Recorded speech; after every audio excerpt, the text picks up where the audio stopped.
Kamakailan lamang ay na-interview si Daisy Romualdez, isa sa dumalaw sa wake ng superstar na si Nora Aunor. At naikwento niya na natulungan niya daw si Ate Guy before. At nito nga lamang ay ibinahagi ng isang Facebook page ang nasabi nga pong naka-oxygen na si superstar Nora Aunor. Kung di tayo nagkakamali, ito ay sa kanyang tahanan. Makikita ang napakagandang bahay ng superstar. Kung ito nga ba ay sa bahay ni Nora, pero makikita natin na nandyan din si Daisy Romualdez.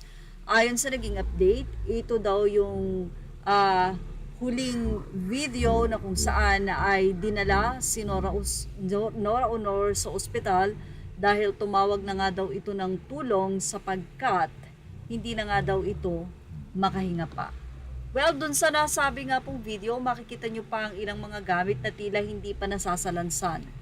At may mga tao roon na parang gusto na ngang dalhin pa sa ospital si Nora dahil ayon sa kwento ay sinabi na nga nito na hirap na talaga siyang huminga even though mayroon siyang oxygen.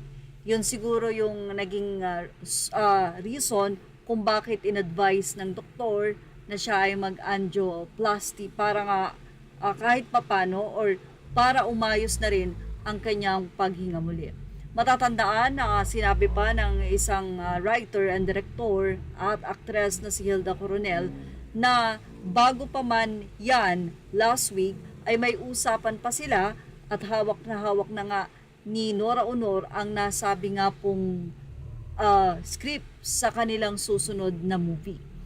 Well, makikita nga natin tong bahay na napakaganda, malinis, at mukhang dito nga nakatira si Nora Aunor, si superstar, bago nga ito dalhin sa ospital. Ang tinawagan ni Nora Aunor ay ang mga kaibigan, at isa nga sa nandoon ay si Daisy Romualdez. Makikita na lumabas sila Daisy Romualdez, tulak-tulak si Nora Aunor ng isang babae, at tila ito na nga daw yung time na dadalhin ang superstar sa ospital. And kung hindi tayo nagkakamali, siya ay na-ospital ng ilang araw, and then noong Martes, in-schedule siya for angioplasty, at Miyerkules ng gabi, doon na nga in-announce ng anak na si Ian De Leon na pumanaw na nga ang nasabing superstar. Bago pa yan, dinalaw pa si superstar ng kanyang mga kaibigan, si Imelda Papin, at nagkwento pa ito na masaya pa sila sa ospital at sinasabi pa nga ni Nora Aunor daw sa kanya na huwag siyang iiwan.